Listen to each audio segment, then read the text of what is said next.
Thank you so much for tuning in to Mom Jeans, trying to fit into motherhood.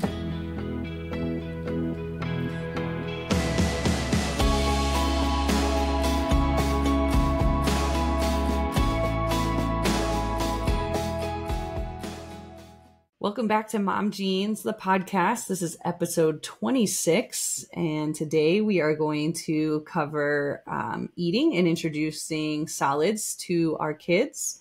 But before we jump into the episode, we want to give a huge shout out to Michelle, who had her baby boy Parker this last weekend, and I know that Leah's been able to see him and I've been able to see him. He's so tiny. It's hard to remember them being that tiny. So huge shout out to them and so exciting. Yes. Congratulations, Michelle. That's so exciting.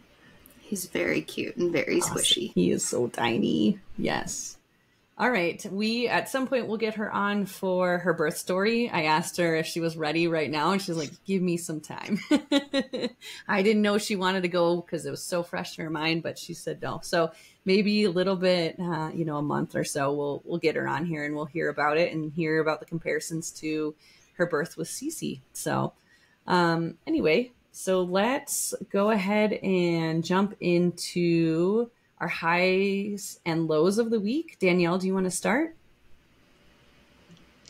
Sure. I should have thought about it more, but this week's been really good.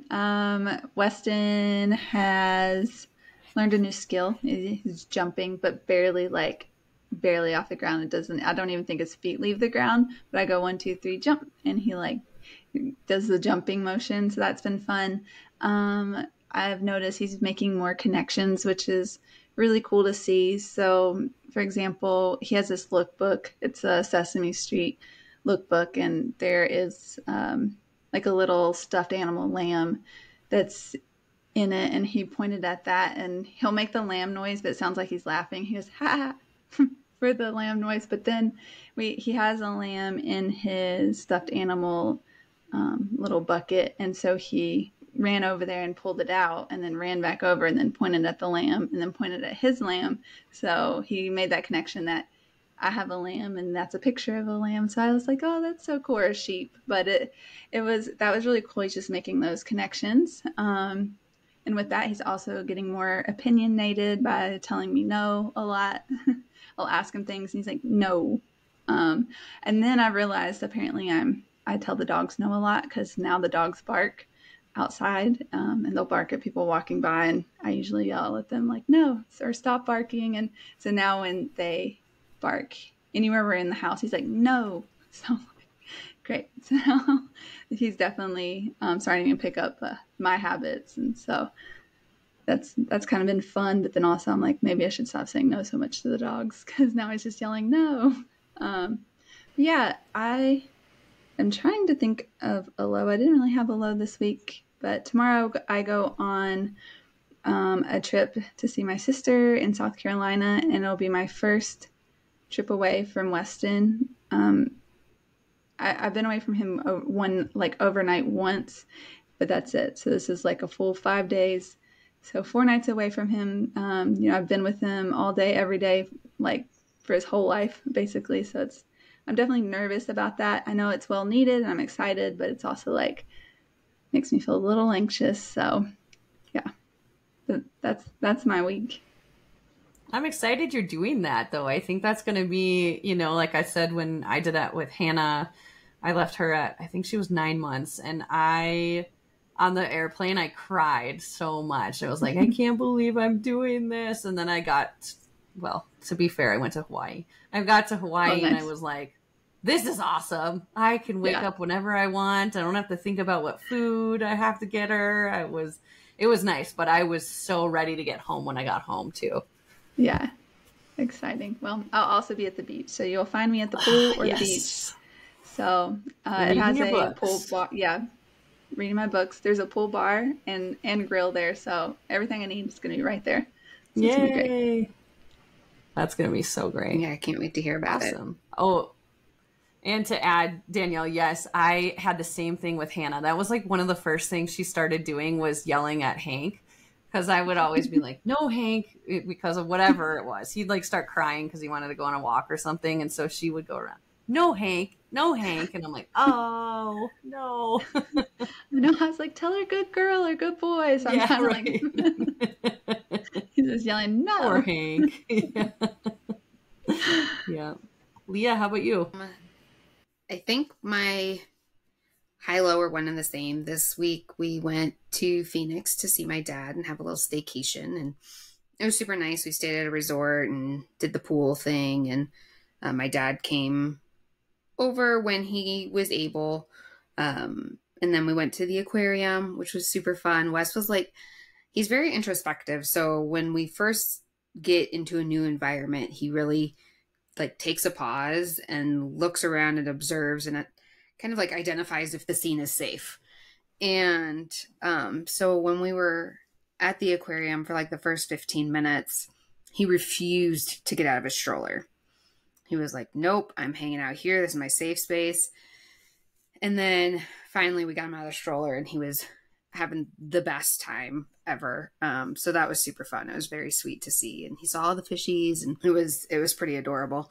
But you know, being down there with my dad's just getting older and he's not in great health. And it was kind of like, I want to say it's like having two kids, but I want to say it's different in ways because you expect an adult to know how to do these things to take care of themselves. Whereas with a kid, you don't necessarily have the expectation that they can walk and feed themselves and do all of those things. And so I think it makes it, I don't know if it's more difficult, but definitely different. And it was a challenge. So my sister and I are just trying to figure out what's next with that. So, you know, I really like, my dad is like, aside from Steven, my best friend. Like I talk to my dad every single day. I've always been really, really close with him. So I always want to spend time with him. But it also was a very stressful weekend. There was absolutely zero relaxing between trying to take care of Weston and trying to help my dad to the degree that he needed. So I would like to go to a beach and a pool. But you know, it was still a nice weekend, you know, even if we just sit around and watch movies and talk and whatever, then that's fine. But Wes also had 5 teeth come in the last 7 days. Oh my gosh. So it's been a little rough. I think 3 of them are fully in now and 2 of them are still making their way almost all the way up. But it was literally like, I opened his mouth one morning and I was like, oh, there's 5 teeth coming in. 5 all at once. Buddy. So he's been a little wild, but yeah, he's gonna have a full mouth of teeth after that. They're all here. Isn't that crazy? Yeah. So I remember when they didn't have teeth. Yeah, and I've been really worried because one of these like 4 bottom ones that are like right in the front that are on the teething chart say they come in between like 9 and 12 months or something like that. His tooth it's never come in. And so I'm like, I wonder if he even has that tooth. Like it came in on the other side a long time ago, but then not on the left side. And I'm like, I don't think he has it. Well, it came through this week with the rest of them. So they all came storming in. Poor guy. Surprise. Yeah. I was like, oh, well, you have the tooth. I'm like, cool. That's funny. That's funny you say 9 months. Weston's 2 bottom ones came in at like right at 3 months. I'm like, what is going on? As I'm still breastfeeding, I'm like, I'm trying to think. It wasn't fun. When Wes got his first tooth. So, man. I don't know, 6 months, 7 months? Yeah. But he got those crazy. everybody's first, yeah. Crazy the timelines, how different they are. Like Hannah was really late to get her first tooth. I think she was 9 months, something along those lines. And Aubrey was super early, like for us, because we were expecting 9 months. But yeah, it's such a different, it's so different. Like Danielle, like you said, like I pretty much stopped breastfeeding when Hannah got her teeth because she started biting me. And I was like, yeah, I'm not into this. So that's why I stopped with her. And with Aubrey, she had teeth before I stopped, but luckily she never bit me. So that was good because, man, that's not fun when that happens. No, it's for sure. Not at all. No. So, yes. Well, I'm sorry about your dad, Leah. I, I, I don't have words. It's so hard. So, all right. Well, my highs and lows. So this last weekend we went to Atlanta for Brandon's grandpa's memorial service, and Hannah got some good cousin time in, which was really fun. So, our niece is about 6 months older than Hannah, and it was just so fun to watch them together because they're like our little towheads, the blonde, blue-eyed girls just running around. And it was really funny because we would see family that like didn't know the girls well, right? And then they would like start talking to them like it was the other one of them. So it was kind of funny because it was like they were twins, but they're not, But yeah, Hannah got to swim a lot, and she did so awesome. And we couldn't get her out of the pool, which was really nice. And, makes me feel better when she's around water that she'll hopefully do okay. It's not quite there, but yeah. So that was good. And then another high of ours tonight, we were eating dinner with Aubrey was asleep, but it was me, Brandon, and Hannah. And Hannah like just had gotten done with a bite of food, and she goes, "I have an idea." And we were like, "Okay." And she goes, "I have popsicle." And we were like, "What? Like, what are you saying? This is amazing." So I was smart. Like, it's so weird, like, to hear those things come out of her mouth, because Brandon and I just started dying. We were like, I mean, very, very good try, but you're not having a popsicle right now. No. But yeah, but like you were saying, like, you start to realize what you say, because she, every single day, like, she'll be like rambling. And she goes, "And so," and I was like, "Where'd she get that from?" And Brandon's like, "You do that all the time." I'm like, "Oh, do I? I didn't even notice that." So it's really cute. Yeah, this weekend I went, "Mm-mm," and Weston went, "Mm-mm." I was like, "Excuse me?" Isn't that the best? I love it. I mean, I love it, but it's also like, ooh, gosh, I'm being watched at all times. It's kind of scary. Miniature tape recorders. So, yes. Yeah. Oh my gosh, right. Yeah. So, and then Aubrey is so close to crawling. She's so close, but she has physical therapy tomorrow to try and help figure out some exercises we can do to try and help her crawl, help her sit up on her own from laying down, and then help her to pull up on things. And all three of those things are coming along really well, but I think we just kind of want to like get a head start on like walking stuff. Like, are we going to be behind on walking too? So can you give us some exercises for that as well? And then I'm also going to use it as an opportunity to ask them if you have to have a referral to go to PT. I don't know how that works, but Hannah has a really bad pigeon toe. And when she runs, she trips a lot because her toe is turned in and it trips her.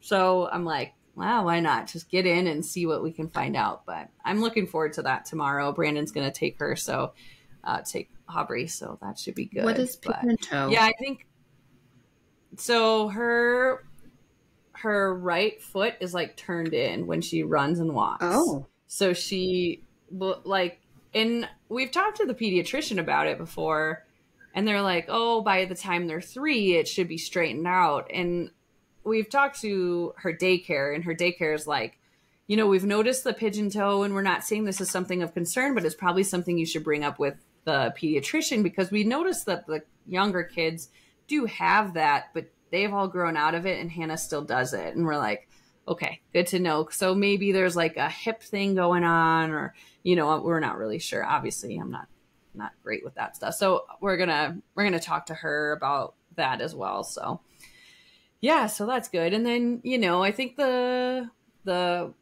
big thing, like, and I don't know, this is kind of a controversial topic, of course, is like, so my low is like trying to be around different parenting styles and not be judgmental, but also trying to figure out how to explain to your kid like why you're not letting them do what the other kids are doing. It's a challenge that we're coming up against right now. And in many facets, like at school, she'll come home and say, oh, well, this kid does that and that kid does that. And it's like, oh man, like that's that's a really hard thing for me to try and figure out and trying to navigate. So I'm trying to figure out how to keep it positive, but also tell her that that's not something I'm interested in. Right. So I think that's, parenting challenges, as somebody once said to me, the bigger your kid gets, the bigger the problems get. And this is just I'm getting to that point where Hannah already asks me questions that I'm like, oh my gosh, like she's only 2 and I don't know how to answer this. Like she keeps asking me why the moon is moving away from us when we're moving closer to it. And I'm like, I don't know. I don't know how science works. Let's Google that. Is that a thing? I don't know. Is that what happens? Yes. Okay, so next time you're walking, watch the moon, and it looks like it's going further away from you as you walk towards it. Brandon thinks it's like a peripheral thing, like a point of like the trees are making it do that. I don't know. Like how smart I sound right now. Like a perception thing. Yeah, like a perception thing. Yeah. I've never noticed. This is my 2.5-year-old asking me I'm this. going to have to have more mindful and intentional walks, I guess. Wait, please tell me if you see it or if you're like, okay, you guys need to go get your eyes checked. Because that's possible. Very deep for a 2-year-old, like a very deep question. She asks me the craziest things, and I'm like, oh my God, like I expected this when you got to like kindergarten. I expected to be outgraded by kindergarten, but not yet. Well, isn't it a fifth grader? Are you smarter than a 5th grader?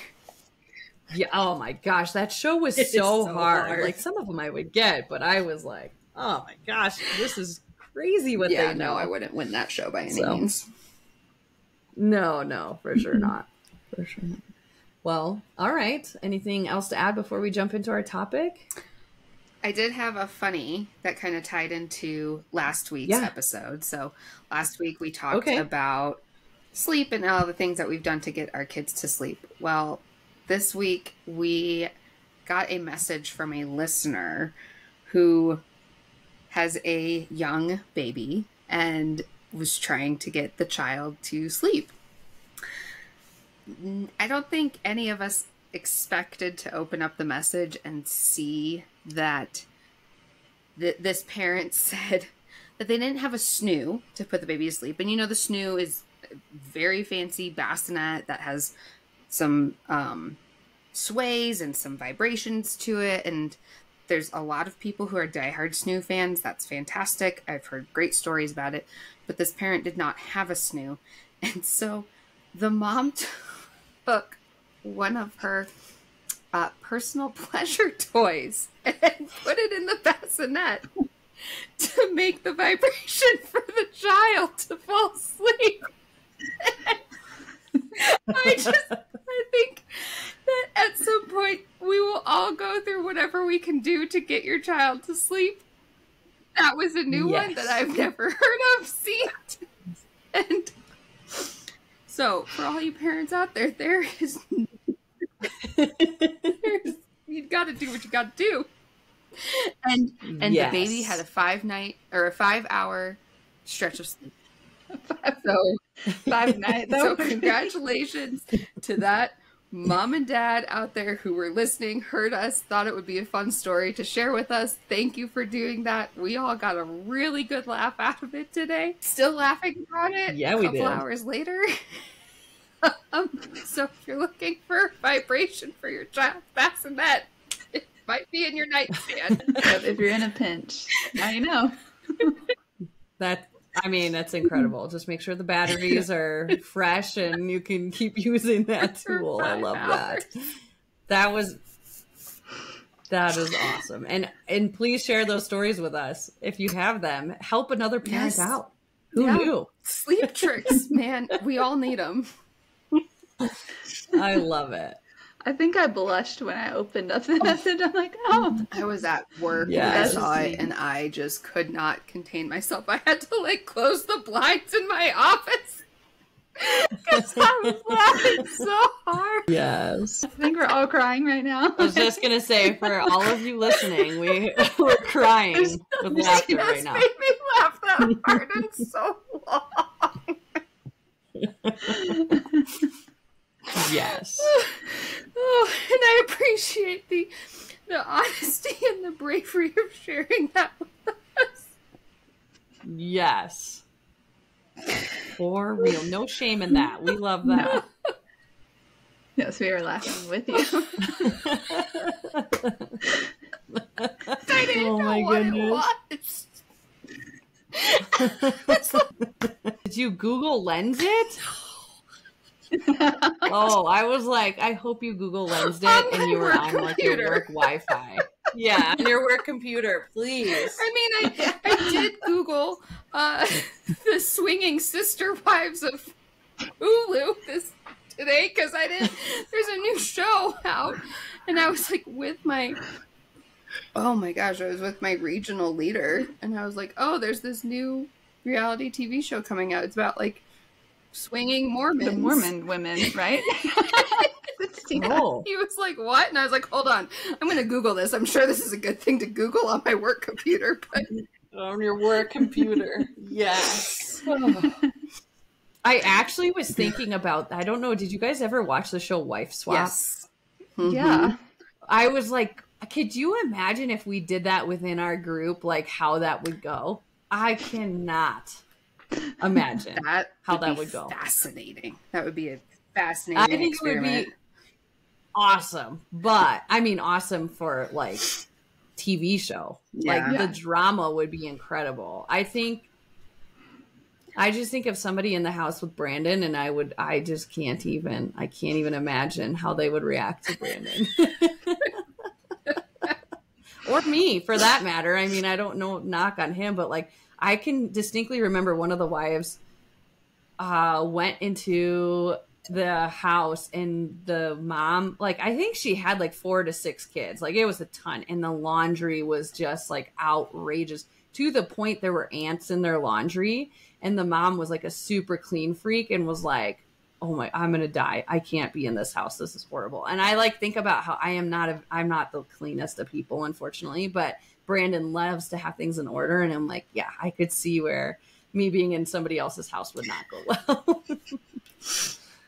Taking care of other kids. Yeah, it'd be crazy. Anyway, we'll table that for our, 1000th episode when our kids are a great age to do that. Yeah. Got a while to go. They're no longer sleeping with pleasure toys. Oh my goodness. Yes. I love that. That's amazing. That was awesome. It made us all smile. So that was great. Yeah. We love that. Please send those. Yes. Please send those to us. That's great. Okay. Well, let's get into our main topic of the day, eating. So let's start with when and how you began solids. So it's interesting. Our pediatricians at our doctor's office have differing opinions on when you should start solids, and definitely different than the American Pediatrics, whatever. The AAP, American Association of Pediatrics. Right.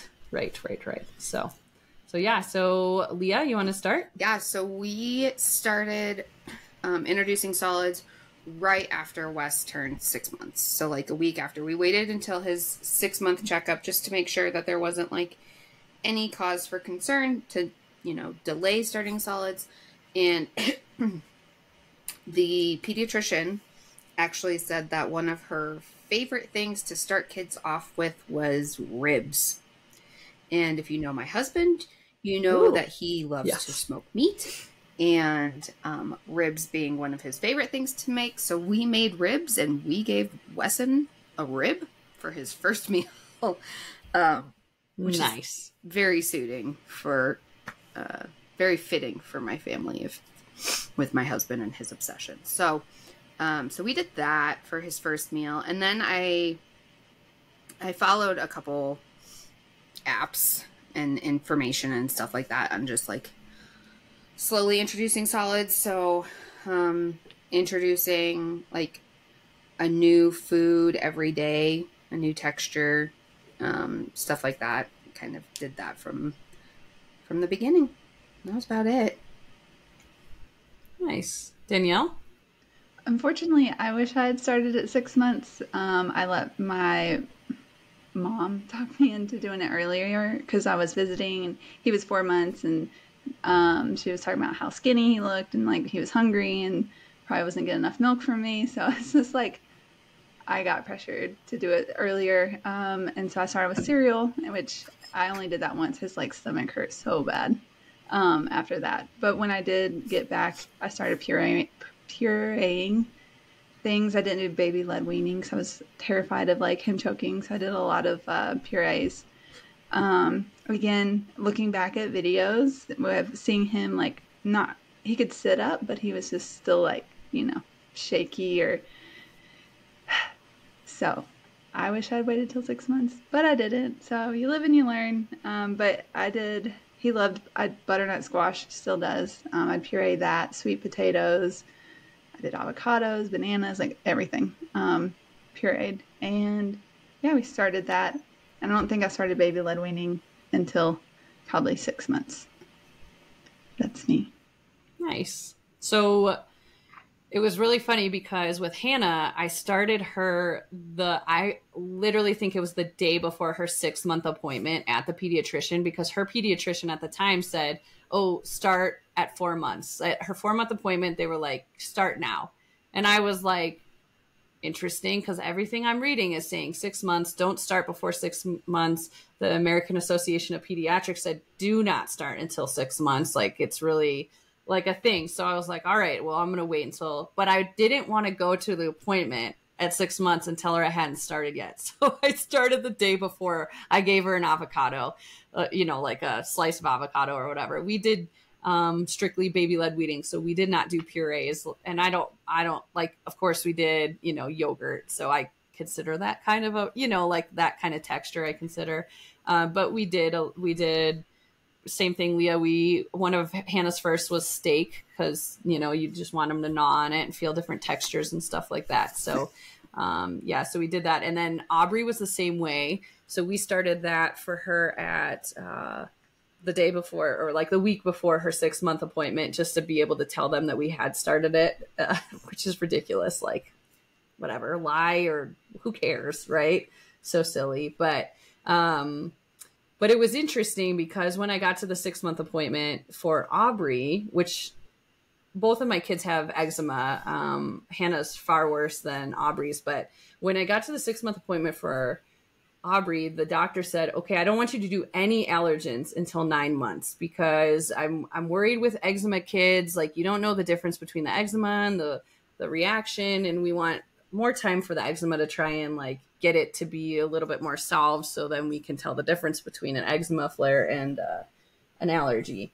And I was like, okay, no big deal. So then we had to go into the doctor at like 7 months because Aubrey was sick. And I saw the same doctor, and she was like, okay, so have you started peanuts and eggs and all of that? And I was like, you told me not to do that until 9 months. And she's like, oh no, you can do it. You can totally do it. And I was like, whatever, right? Like, I was so annoyed. So then I gave her all of those things between the 7 months and the 9-month appointment. And the 9-month appointment, we were talking about solids and whatever. And I was like, yeah, she's done great with peanuts. She's done great with eggs. What do you mean? You gave her allergens before 9 months? And I was like, lady, are you kidding me?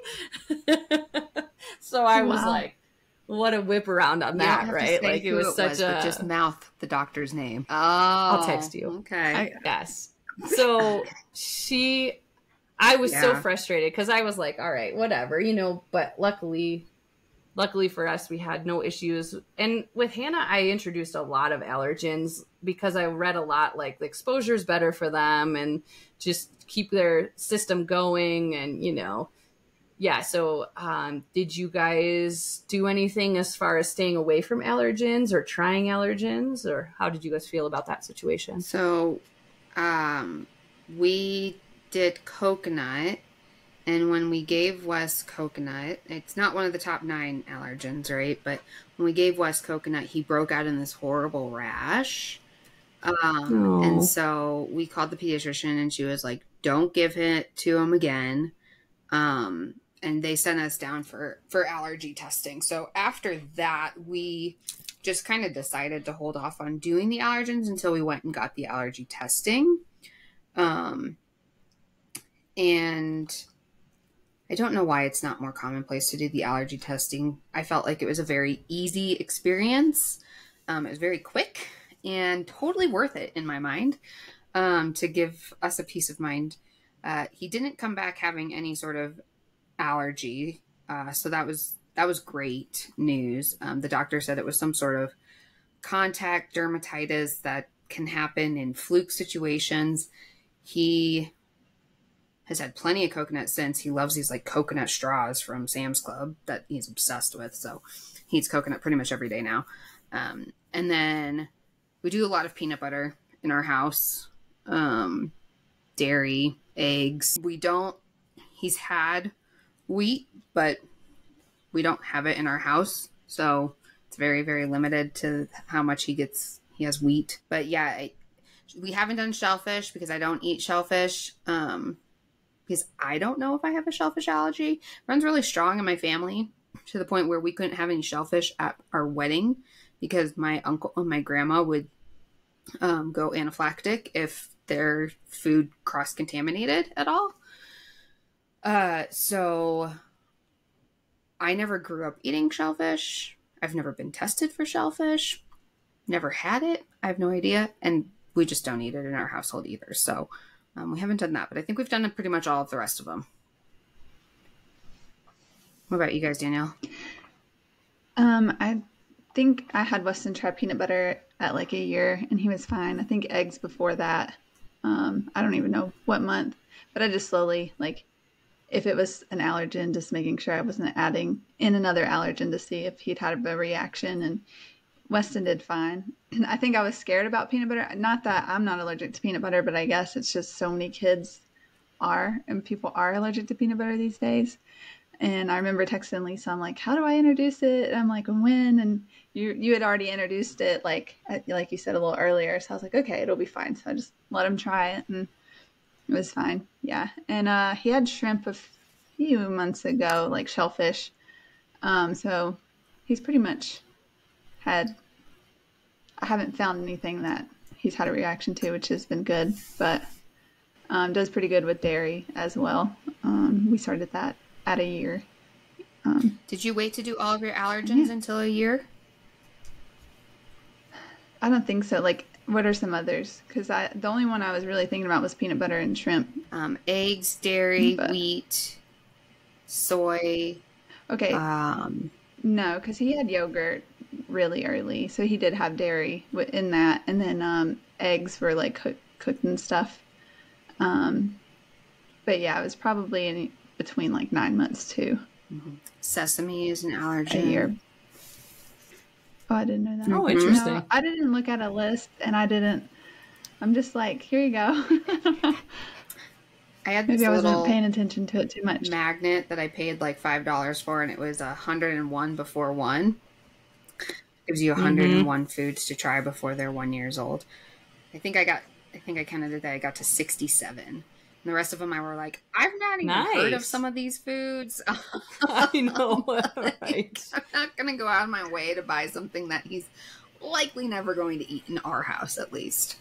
So that's how I can remember some of the allergens. Yeah, I was with Hannah. I started peanut butter, I think, immediately because I was so like, I just wanted to get to it. I wanted to make sure and see. And I also read that exposure stuff, like expose them to that kind of stuff. It'll make it better. But I also at one point had tried those. Have you ever heard of those? I don't know if they're the ones I bought were puffs. They come in a little bag and they introduce all of the allergens at once to them. And it's supposed to help them get, up on that stuff and make sure that their body's being exposed to it. And so I got one box of them and she went through them so fast because you're supposed to give them to them daily.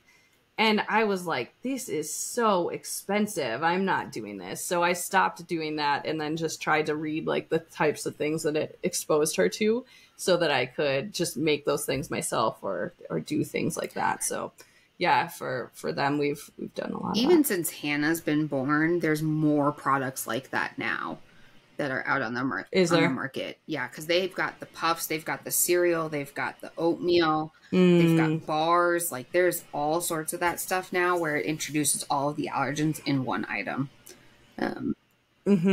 Yeah. Yeah, it's an interesting, I mean, like I can understand why people do it. I totally do. It's just financially was not the choice I was willing to make. So yeah. One of those products was a Cool. Shark Tank product that Mark Cuban invested in. Oh, really? Yeah. I get that. I understand that. So, so let's see. I have a lot of things on here that I'm like, where should we go to? So, let's skip for just 1 second. When did you introduce water? Oh, I don't remember. A year? What's the standard? So we did 6 months is when they say to do it. Don't do it before 6 months because their kidneys aren't supposed to be able to handle it. Then we probably did it at 6 months, to be honest. Yeah. Okay. Because we kind of followed the timelines that you gave us. Yeah. What does Lisa do? Okay. So yeah, that's probably when we did it. But I know he didn't drink a ton of water until he was really off bottles. I remember you saying that. I remember you saying he wasn't a big water drinker. No, and he never drank milk. We like tried it twice and it upset his stomach horribly, like cow's milk. It upset his stomach horribly. Yeah. So we just never kind of gave it back to him. He still doesn't drink milk. He only drinks water. And when he was really sick a couple weeks ago, I couldn't get him to drink anything but water. And the doctor's like, try juice, try a popsicle, try all this. The hospital's giving us all this stuff. And I'm like, he is only going to drink water. He is my son. I only drink water and coffee. Yeah. So like, yeah. Yeah. So it must have been 6 months. I forgot about that. I didn't even think of that. I don't really remember him drinking like consistently like water until closer to a year. But I do, like, if we're at a restaurant, I would give him like water out of the straw, so introducing it that way. And then I remember just texting you like, when can babies drink out of straws? And Lisa, I forget, what age did you tell me? You told me an age. Hannah started immediately. Like, she was awesome with a straw, like weirdly awesome with a straw right away. Yeah, as soon as like as a newborn. No, sorry, 6 months. At as 6 soon months, as we introduced water, Wes was drinking it out of a straw. So, like 6 months. Okay, so I think we're behind. I think it was like 7-8 months when I gave him like a straw. I'm like, oh my gosh, I texted you. I'm like, he could do it. Like, yeah. I had no clue. And so then I started, giving him water here and there. And now I'll offer milk in the morning and then I offer milk at dinner. And he drinks most of it, but I have a water bottle for him to like grab. And he'll go to it and just drink it, throughout the day. So he does drink a lot of water. That's so he's awesome. Good at that. Yeah, Hannah was really good about water and always wanted water. Like, she wanted water from 6 months on. And she, I read a bunch about don't give them sippy cups because, it's fine. It's just like, if you can do a straw, it can improve their speech at an earlier age than not a straw, than a sippy cup. And so I was like, all right, let's see what happens. And Hannah like immediately took to it. It was awesome. But I was just reading with Aubrey, and it was like, alternate between a straw and like an actual cup. And so we have this little baby cup for her, and she loves it, but she bites it. She likes to like bite it, and she doesn't understand the concept of that. And the straw took her a while. So she probably just started drinking out of the straw about 2 weeks ago. So she was at about 8.5 months, maybe almost 9 months before she really started to figure out the straw. And now she thinks it's the funniest thing because she just takes the water in her mouth and then spits it out. And she thinks it's so funny, just starts laughing. And then, like I said, like Hannah did really well with the cup if you put it up to her lips for her. Same with Aubrey, but it's funny to let them try and pick it up. And then they both always would go to the top lip for some reason. I don't know why they do that, but they go to the top lip, and so then they're spilling it all down their shirts. But it's fun for them, and they're figuring it out, and good for them, right? Because that's what they say is, introducing foods to them is the textures and learning about textures and, temperatures and all that kind of stuff. So yeah. Okay. So did you feed your baby the same food as you, or when did you start doing that? Or do you do that still, or do you feed them separate things than what you eat? I think when I was more confident in giving him solid foods versus purees, I did try to modify what we were eating. So he was like eating either something very similar or the same thing. Because obviously certain things he couldn't eat yet. But I don't know. I feel like by a year, 11 months to about a year, he was eating basically the same things that we're eating. And we do eat at the same times. And I sit down with him. Even if I like already ate before he woke up, I'll sit with him at the dinner table, or the dinner table or the breakfast table, and eat with him and talk to him. And because he will now look, and he wants to see what's in my bowl compared to what he has on his plate. So he wants to see if we're eating the same thing.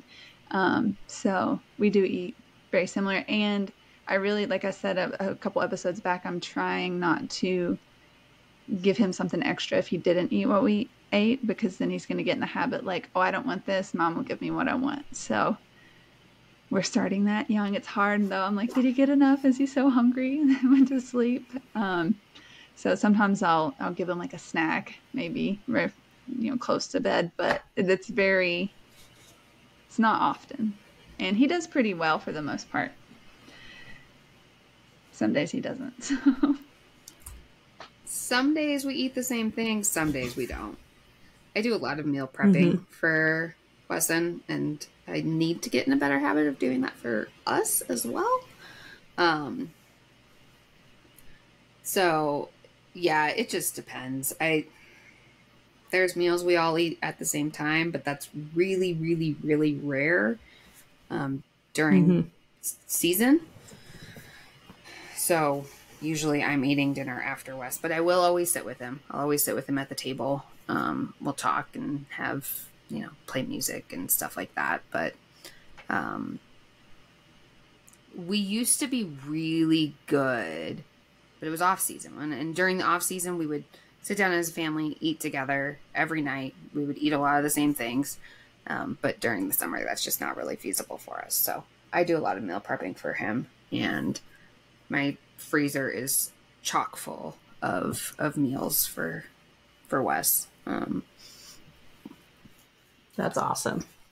That's my dream, is to get to that. I keep saying that's going to happen. And Brandon went through our freezer the other day and he's like, "What's this?" I was like, "I froze some pancakes."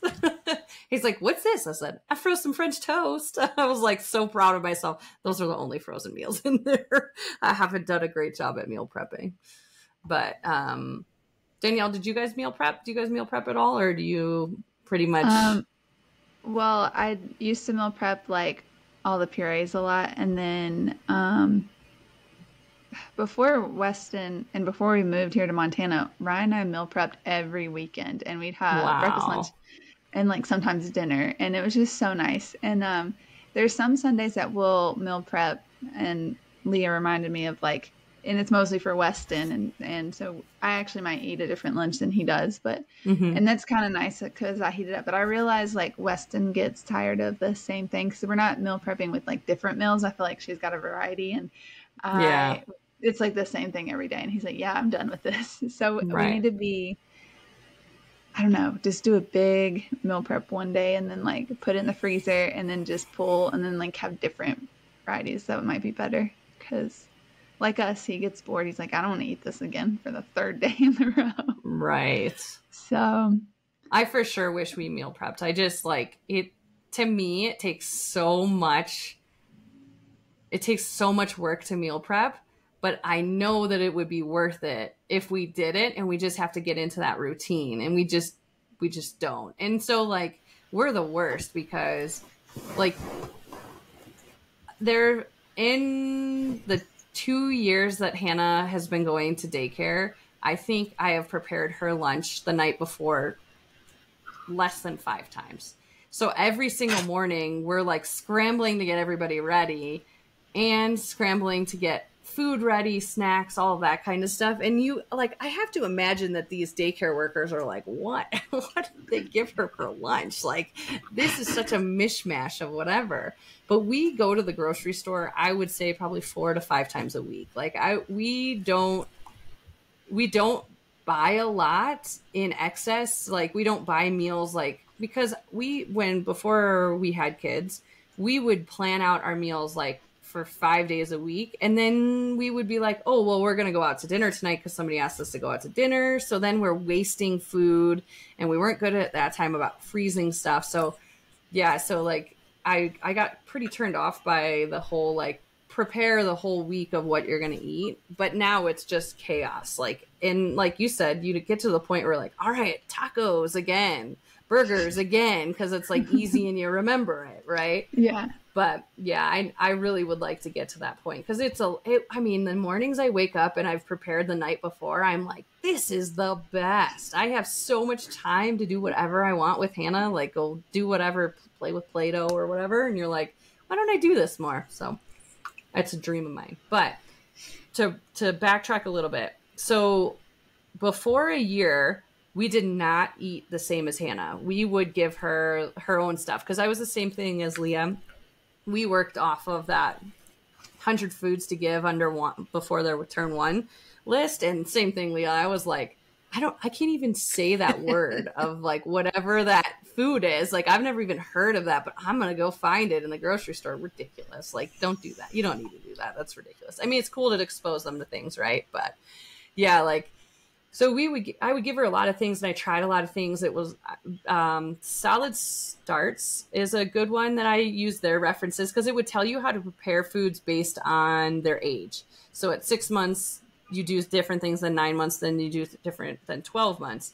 So I would start, and I would like look at their lists and stuff. And I remember them being like, don't only give them bland foods, like give them spice, give them like, think about other places in the world where there's no option, they eat spice, like those kids do great. So I one time gave, I don't know if you've ever had tahini, but I gave Hannah tahini on a cucumber, and I have the cutest video of it, because she was like, she tasted it and she was like crying because it was spicy to her, right? But then she would go, more, and I would die because she was like crying, but she'd give the sour face, but she wanted it. So yeah, we gave her a lot of different foods than we ate. And then when we got to 12 months, we were like, you know what, let's start doing this. But the problem is with both of my kids, they go to bed really early. Hannah, not as much anymore, but they go to bed at 6. So we were like never prepared enough to feed them and ourselves at like 5:30, because Brandon was getting home from work and it was just a lot. So I would just make stuff for them separately. And Aubrey now, like, she gets whatever we have, you know, like poor kid. She's just definitely not going to be as adventurous as Hannah, although we try to give her as much as we can.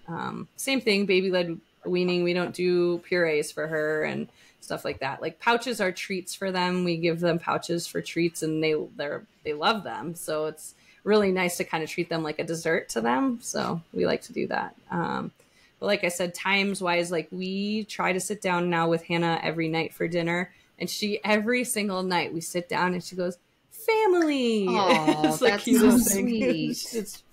It's very sweet. She loves it. But she's not good at staying at the table anymore. So we're working on, I was reading something that was like, bring books to the table, do whatever you need to keep them at the table.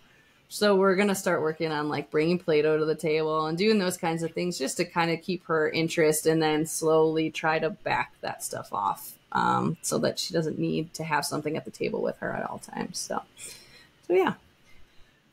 Cool. Well, we addressed the meal prep. Leah's the master at that for sure. So that's awesome. We are jealous and want to do that. Yes. Do you, Leah, on that topic of meal prep, do you have favorite recipes that you like to give Wes, or favorite references?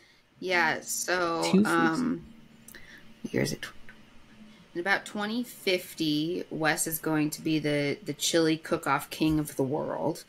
He loves chili, and I don't really have a recipe for it. I just kind of throw everything in the crock pot, and that he'll never turn down chili. So nice. That's an easy, super easy one. I'm making a batch tomorrow.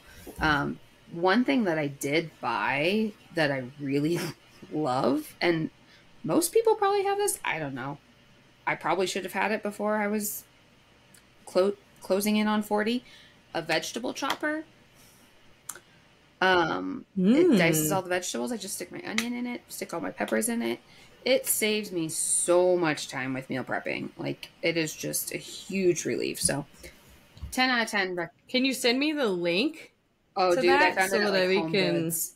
But any, They have them on Amazon any, too. yeah, I bought one. Haven't used yeah, it yet. So now I you need can to. find them anywhere. I'll put a link in the notes of the episode.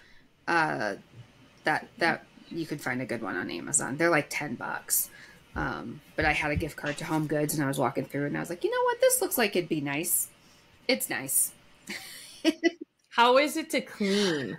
Is it hard to clean? It's not the worst. It's not the best. I would put it like easier than cleaning bottles, but not as easy as cleaning like a pan. But I've also got like a scrub brush that just kind of gets it all out. So it's not bad, but it's definitely worth it for how much time it saves you. Awesome. And now what I do is I have like food storage containers. So I just dice everything up and then I put it in that and sprinkle it how I'm using it for the week, whether it's, in a salad over here, the chili over here, whatever. So chili is a go-to in our house for sure. And that's one that Steven and I will eat as well. And then there is the So Yummy Chickpea Blondies from Yummy Toddler Food that I make at least once a week. Those are really good. So I try to make things that are high in protein.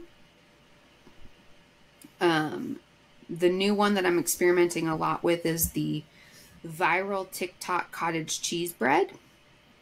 I have a hard time subscribing to calling it bread, but it's a flatbread. It's really thin, but it's just cottage cheese and egg. And then I've been experimenting with adding like different flavors. So tonight I made like a pumpkin spice one. So I put some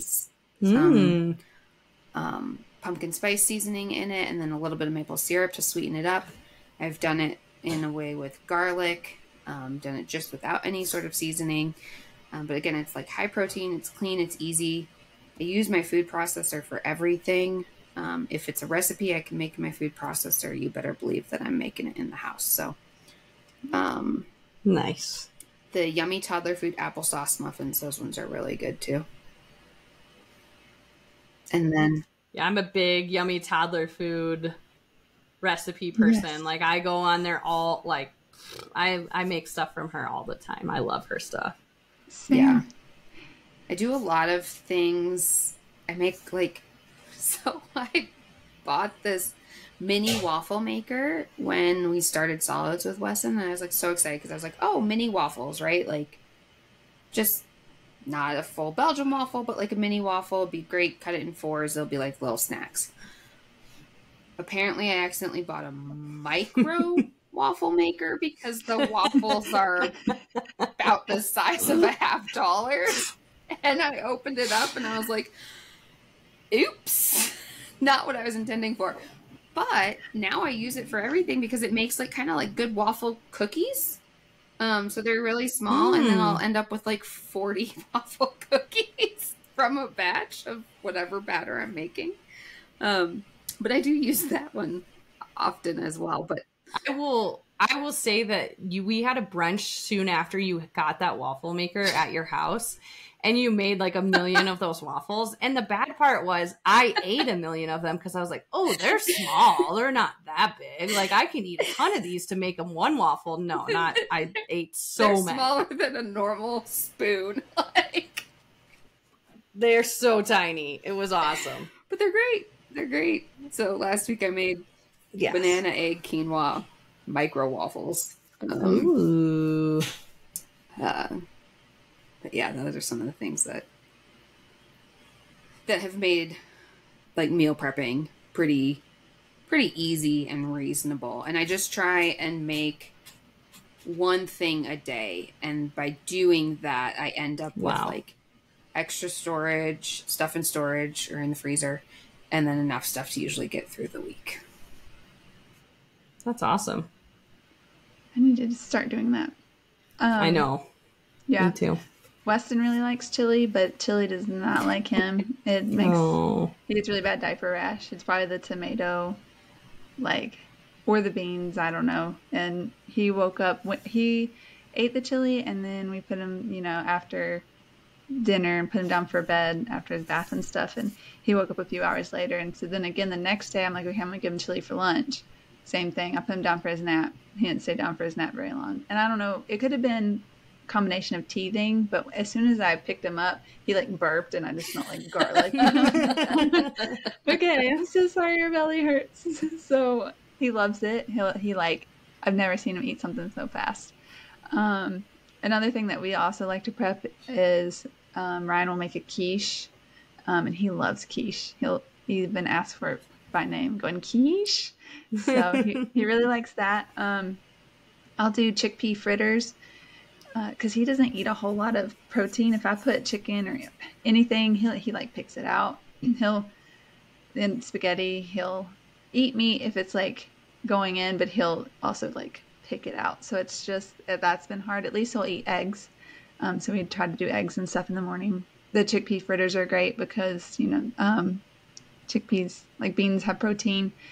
And then I love making the butternut squash muffins. And they have maple syrup and applesauce. I do the applesauce without sugar, but it adds that sweetness into it. And then a bunch of other stuff from Yummy Toddler. And he loves that. And we love that. So I'll make an extra batch just because butternut squashes are big. So I'll double or triple it. And then usually put some in the freezer. And then a couple I'll put like mini chocolate chips in it for Ryan and I to enjoy. So those are some of our favorites that are go-tos. And then sometimes we'll make pancakes for him in the morning, like banana pancakes. And it's literally just banana, egg, and whole wheat flour. And Ryan will put cinnamon in it and we mix it up and it's so good. That's awesome.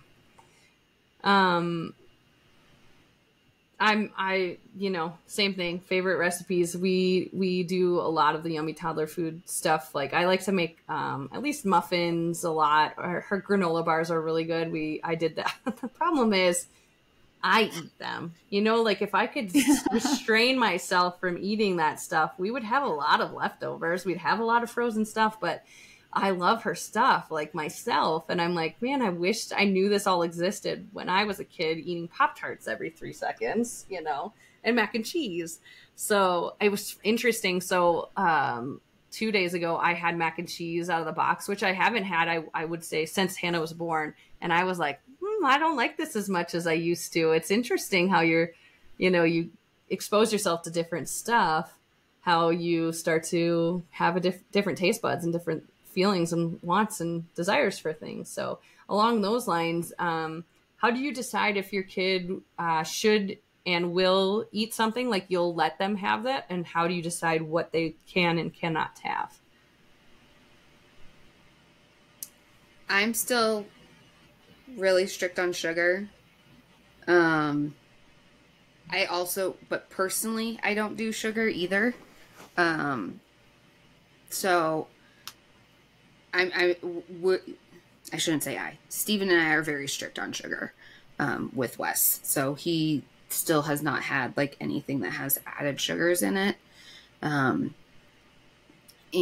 outside of that, there's been times I've had to like make a concession on sodium content, right? Out of, urgency, need, whatever, situational.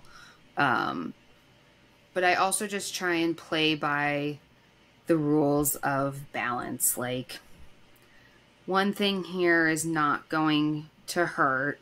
It's not going to completely derail. Can take the opportunity. I mean, I'm not going to educate him on the pros and cons of food when he's 18 months old.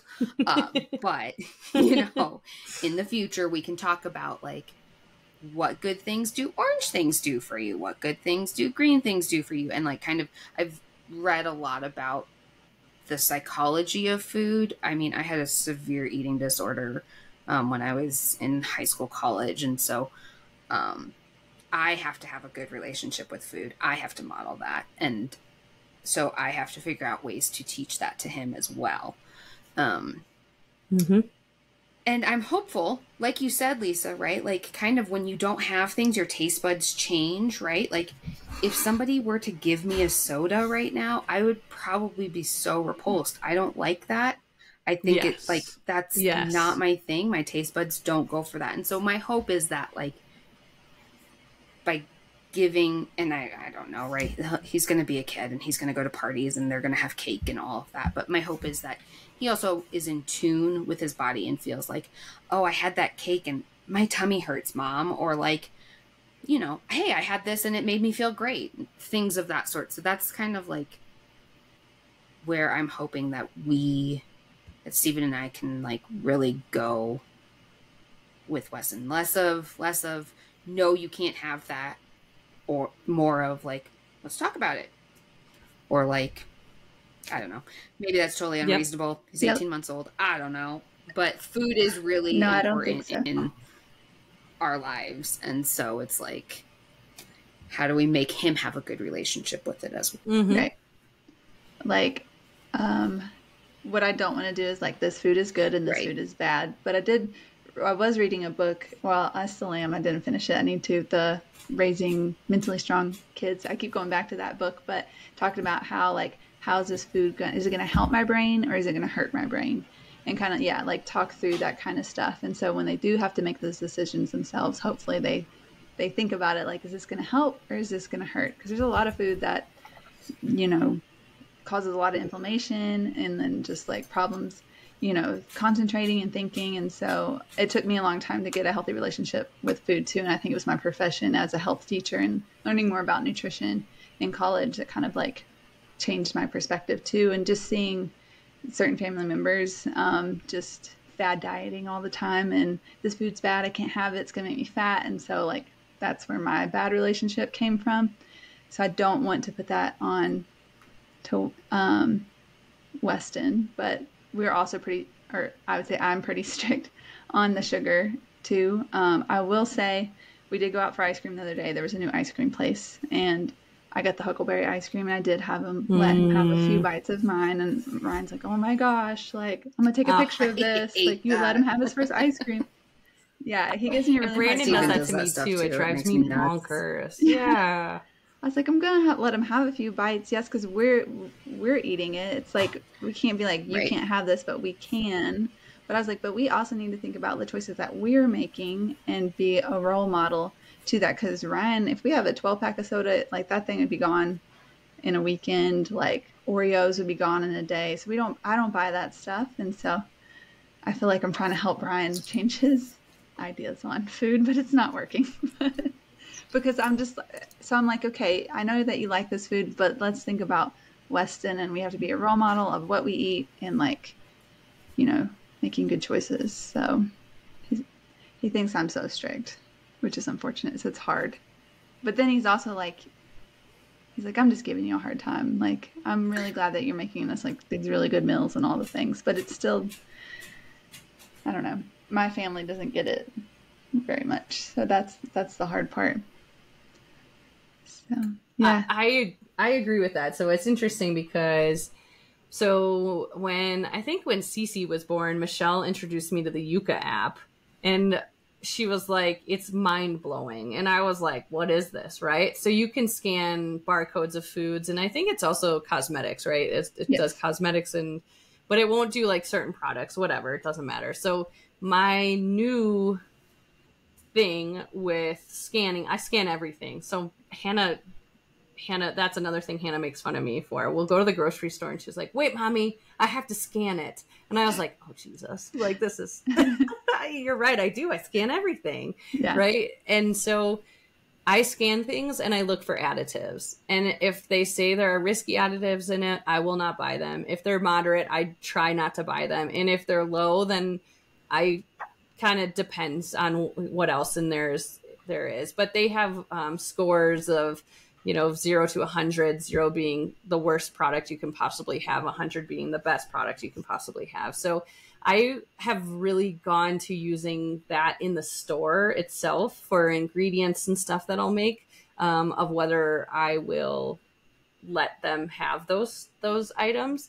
I definitely make a judgment call when it comes to them saying this is a bad food because the sodium content's high. This is a bad food because, you know, certain stuff is high. We try not to do added sugar on the regular.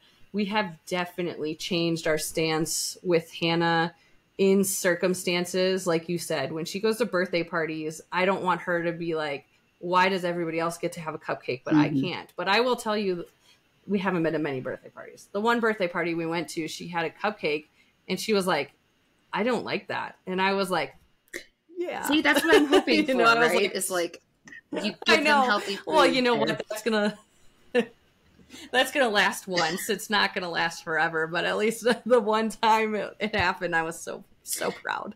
But yeah, like I try really hard on that standpoint of like, I don't want it like you guys said. I don't want to say no to her all the time and be like, no, that's bad for you. So like I'll be mid-sentence and being like, no, that's not something that we would choose to eat right? Like I'm like trying to reframe my. And she's gotten to the point now where she's like, what were you going to say? And I'm like, she's so smart. She is smart. She's ridiculous. Like, I'm like, I just forgot what I was going to say, you know, like trying to catch myself in those things. But it is incredible how impressionable they get with that kind of stuff. So yeah, so that's kind of where I'm at. But the differences in now versus the beginning, like same thing. My mother-in-law used to be like, are you not going to let this kid live? And I'm like, that's not, you know, I don't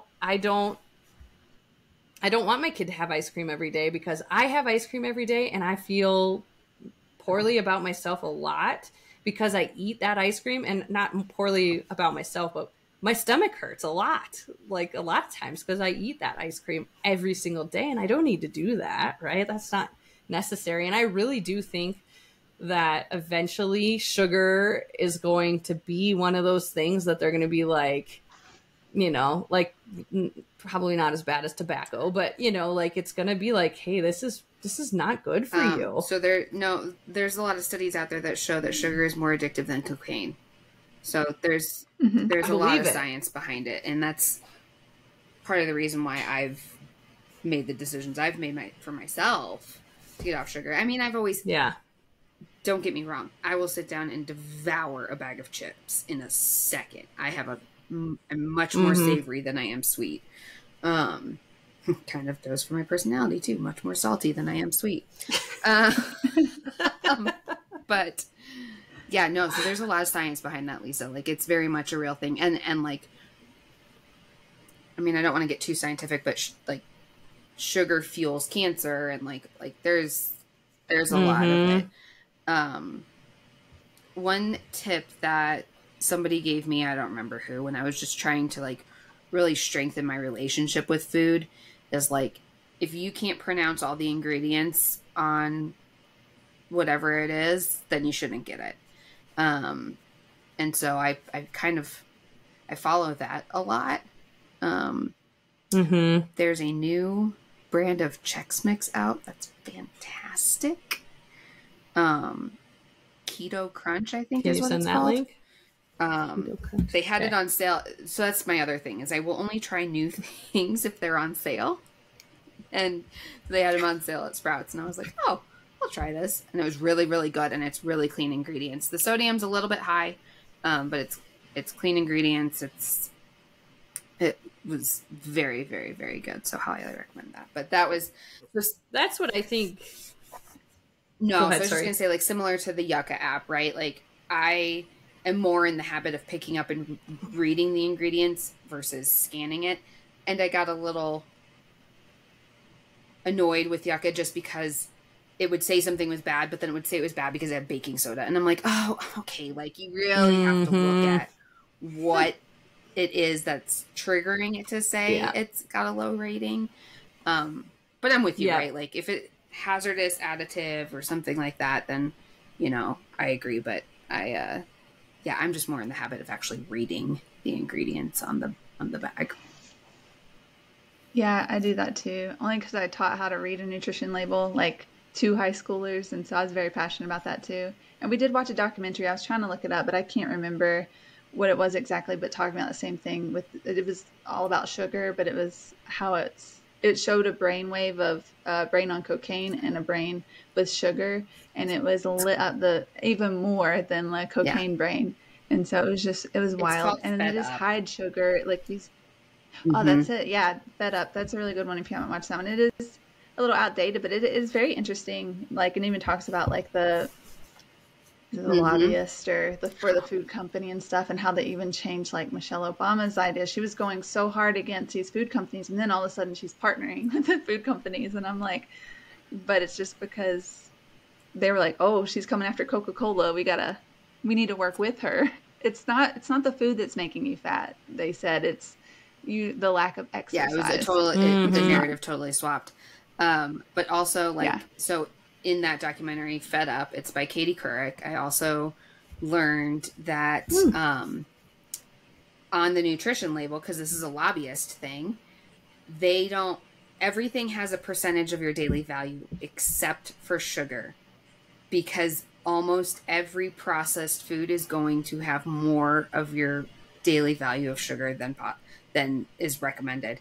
And so they removed it. The lobbyists removed that number from it. So you always have to look at grams of sugar, and you have to know what your recommended daily value intake of sugar is, which is about 25 grams of sugar. So guarantee you, if you go if you go and look in your cabinet, Yeah. a lot of things Oh. it's gonna surprise you now if you look at a nutrition label and see that. You'll never unsee it. That Yeah. is the hardest. That's the hardest part. Like, even trying to find cereal is incredibly hard. And no, I'm not talking obviously like Trix and Lucky Charms. Obviously, I know those aren't good, but like even like you scan Cheerios, and Cheerios has a ton of additives in them that are not good for you. And you're like, even my Cheerios, like, come on, they keep advertising so good for your heart, blah blah blah blah blah. It's just like, it's so sad. It's so It's only good sickening. for your heart. It's not really good for your heart. They're advertising that way because there's no cholesterol in it. So it's not going Yeah. to raise your cholesterol level because there's no cholesterol. So that's how they market that.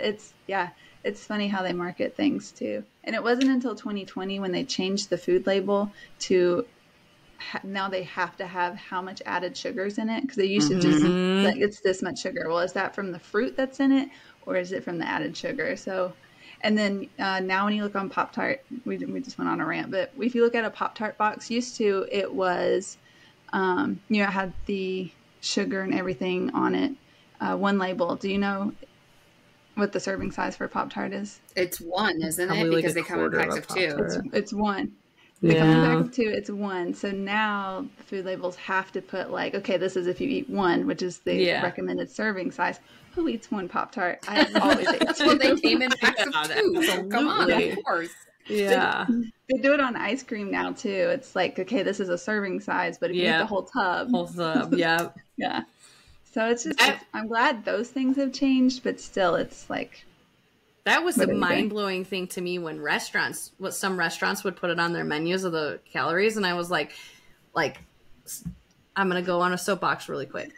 We ate at Chili's a lot as a kid, like over once a week, probably once a week on average, and they started putting their calorie counts on their menus, and my mom was like, I told you this place is the devil. This is the worst place ever. And she goes, there's nothing on this menu under 1,000 calories. I said, I told you this is not healthy. I don't care that you're getting the quesadilla explosion salad. It's not healthy, so it is like, I said that, like, there are certain things that are guilty pleasure foods of mine that I'm like, I don't want to know the calorie count in it. I don't want to know that stuff, or I will never eat it again, which is a good thing that I won't eat it again, but I choose ignorance because I want to have that.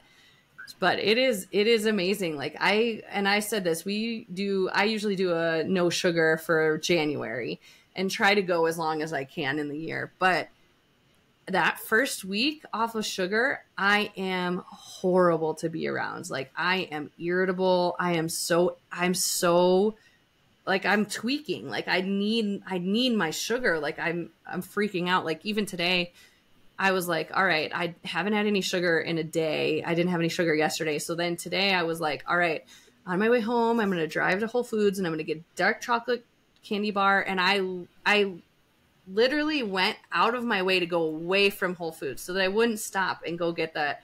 And I get home and Brandon's like, I got you a gift. And I was like, oh no, what'd you get me? And usually when he does that, it's like scratch off lottery tickets. So it's really great.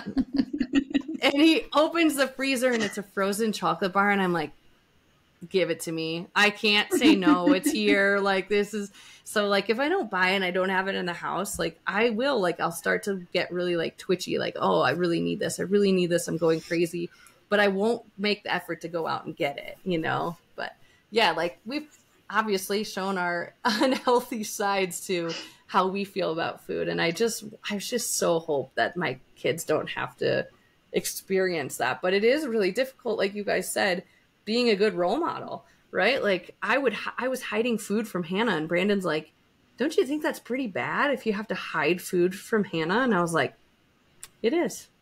You're totally right. Like I need to consciously do this. But same thing, like Hannah's first birthday, I was so anti-sugar that I made a cake out of a watermelon. Like I literally carved a watermelon into the shape of a cake. And then I put like grapes picked into it. Like that was a little bit much, right? And Brandon the other day goes, oh, well, I guess for Aubrey's birthday, we're just going to be the no fun people and not going to have a cake and just give them a watermelon again. And I was like, okay, fine. I'll make her.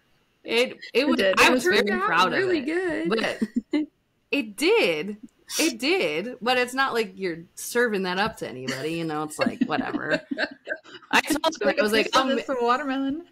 I'm going to make a sweet potato cake for Aubrey he's like, and again, Danielle, he was like, I'm like, you've literally had it like 6 times. And you're like, this is so good. I wouldn't have known this had sweet potatoes in it. Yeah. Weston loved it. And yes, I got harped on by Ryan and my family. And I'm like, and they tasted it. I'm like, oh, this is really good. And I'm like, I told you. Yeah. I mean, it still has sugar in it. It's just natural sugar from the maple syrup. Right. And the sweet potato, but that's the hard thing too. Like I introduced the Yuka Yoka app to my mom and she's like, I can't eat anything. I can't eat anything. I can't eat anything that I've been telling myself has been healthy all these years. And I'm like, yeah, so stop giving it to my child when she asks her every time for a bite of her protein bar. Mom, that thing has like 26 grams of sugar in it. That's not healthy. And at that point, is it even a protein bar if it has that much sugar? I know. It's outrageous. So no, but my advice is just everything in moderation. I try to live like a 20-80. So 80% I'm eating like healthy and, you know, and then 20% might be like my ice cream, my coffee, you know, maybe my wine. So I don't know. I'm like, I want to enjoy it. I'm not going to be like, eat ice cream and then feel guilty about it. I'm like, I'm not going to eat like this every day. I'm going to have this bowl of ice cream. I'm going to enjoy every bite. And then tomorrow I'm going to get up and, I don't know, eat my yogurt, my eggs, whatever it is. But it's just like, so just don't beat yourself up when you do eat foods that you enjoy and find that relationship and good relationship with food too. Well, and I think that's a great point. Go ahead, Leah. No, I was just going to say, like you mentioned earlier, like everybody doing fad diets, right? Well, none of that stuff is sustainable long term. You're like, I am with you, Danielle, the 80-20. I was going to say the same thing. Like, you can't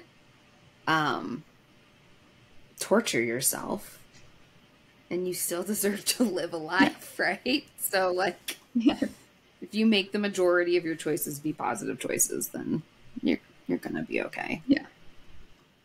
I think that's, you know, for me, it's a big struggle of like, I don't understand moderation. Like I'm very bad at that. I've always been that way with drinking. Like if I have one drink, like what's the point of drinking if I'm only gonna have one drink? Let's drink the whole bottle, right? I'm talking bubbles here. I'm not talking vodka, but you know, like that's all I've always been. And then with ice cream, like I don't have a stop. Like I just am not good at the stop. I'm like, let's get this out of the house. So I'm just going to eat the whole thing. Well, that's not a good way to live either. Right. So Brandon made a great point. He's like, why don't we do it this way? Why don't we have it where we can have ice cream once a week, but we go to Dairy Queen or we go to Freddy's or we go to Culver's or whatever, and you get it so that it's not in the house anymore, and it's a special treat to go out and do it. So I want to say like a month ago, Hannah and I, Aubrey was in daycare and Hannah had off, and I took her to Dairy Queen and got her a sprinkle cone,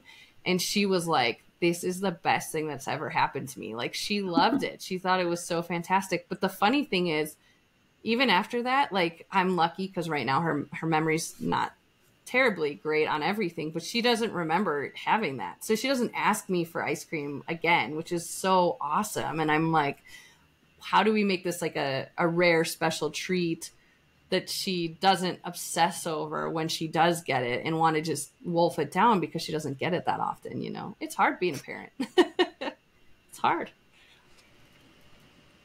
So, yeah. There's that. So, yeah. We've beat. Oh, you're so right. Oh, man. She says it's so cute, though. It's like, so, yeah. You know, she like head bobs a lot. So yeah, she likes to turn her head to the side a lot. It's just the cutest thing. I mean, she is just a sassy one. So. Leah, I had to put you on this. No, I was just say she was really cute today because she's like, can I come sit next to you? And I was like, of course. And then I was like, how was your day? She's like, it was good. Did you have a good day? And I was like, of course. I was like, thank you for asking. She's cute. She's a pistol. Leah, do you want to chat GPT any questions for us to wrap up? Let's do it. All right. You know, I will say one thing. Like, I was super. Oh, it logged me out. I was super disappointed when we introduced Lemon to Wes, because I was like so excited to like get that like sour baby face. No, he devoured him. He loves them. He will. Hannah does the same. Yeah, I was so bummed. Yeah. It's like, this wasn't what I was planning for. We had our cameras out. We were like ready to record it. And he's like, oh, yum, yum, yum, yum, yum, yum, yum. Like, okay. Oh, side note to the meat thing, because we go back all around. We recently started using the Traeger seasoning. And Hannah loves meat with Traeger seasoning on it. I don't know. I don't know what it's like. Leah, sodium wise, it's probably pretty high, huh? You know?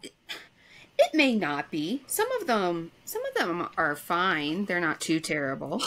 You know what's not high? I mean, you know what's not high in sodium that I love is the ranch dressing seasoning.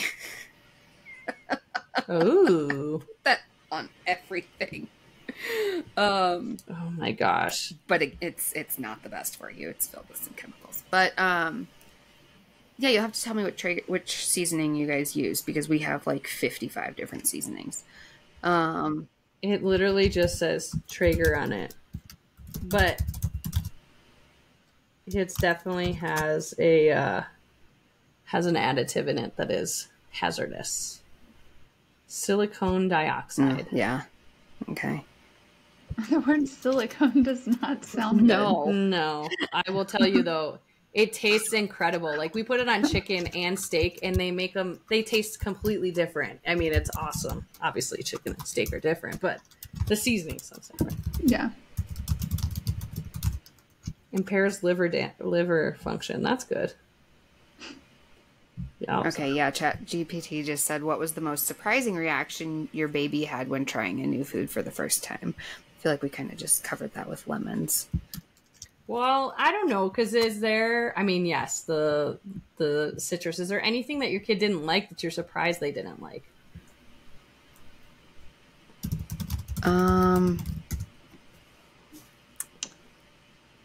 Yes. Oh my gosh, yes. I meant to say this earlier. I am having such a problem because Wes doesn't like pasta in any way, shape, or form. I've tried everything. I've tried mac and cheese. I've tried spaghetti. I've tried Alfredo. I've tried different noodles. I've tried different brands of noodles. I've tried different ingredient noodles. Can't get him to eat pasta. I love pasta. Weird. I would live off of pasta. So that's another reason why we don't all eat together, because we eat pasta and he refuses. Oh, So, no. yeah. Interesting. I wonder what that is. Texture, maybe? I don't know. Like, I've literally run the gamut and tried a new spaghetti 2 nights ago. Wouldn't go for it. Gave it to him for lunch yesterday, and his entire lunch came back home from school. I was like, oh, dang. That's interesting. I think that the hardest part is like, for Hannah, she would eat like 15 bananas a day if you gave them to her, if you'd let her have them. And then one day she's like, I don't like banana. And I was like, what? And so then she didn't eat bananas for like 4 months. And I was like, we always have them though, because I bake with them a lot. So I always have them. And one day she's like, I want banana. I was like, no, because you're just going to throw it away and spit it out. You always do this. She's like, no, I want banana. I was like, all right, fine. But if you spit this out again, I'm not letting you have it for 2 days. So she ate the whole thing. And then she was back to wanting 3 bananas a day. And I was like, it's weird how they go cyclical like that. Like, I just keep offering things and just hoping they come around on it. Yeah, I think I've told you before, like, Wes will go on an egg strike and he'll go on a meat strike and then he'll be back on the wagon. But yeah, he eats a lot of bananas too. I know. Yeah. Danielle, anything you can think of? Well, Weston's the same. He'll eat something and like seems like he likes it, and then we'll give it to him again and he won't eat it. Like the chicken pot pie, he ate that whole thing the first time we gave it to him, chicken and everything, and then the last time we gave him chicken pot pie, he picked the peas out to eat them. So yeah, he's like on strike with chicken, turkey, like really any meat. And then the other day we gave him a grilled cheese. He ate the grilled cheese, and then today we made grilled cheese because it's like cold outside today. And tomato soup. He liked the tomato soup, but the grilled cheese, he didn't even touch it. So it's just like... Hannah one time ate the cheese out of the middle of the grilled cheese, and I was like, this isn't okay. Don't do that. I was at a restaurant with some friends, and their 5-year-old daughter did that at the dinner table. So I think... I think it's normal. I think so, too. I always try to remind myself in parenting that I'm probably not the only one experiencing this exact thing. You're definitely not the first. You're definitely not the last. And you are more than likely not the only. Yeah, exactly. So. All right. Anything else to add? I think that's a wrap. All right, Danielle, we're excited to hear about your trip next week when we record. And again, congratulations to Michelle and Ryan and baby Parker. Super excited for them. So, all right. We will talk to y'all soon. And that wraps up another episode of Mom Jeans, trying to fit into motherhood.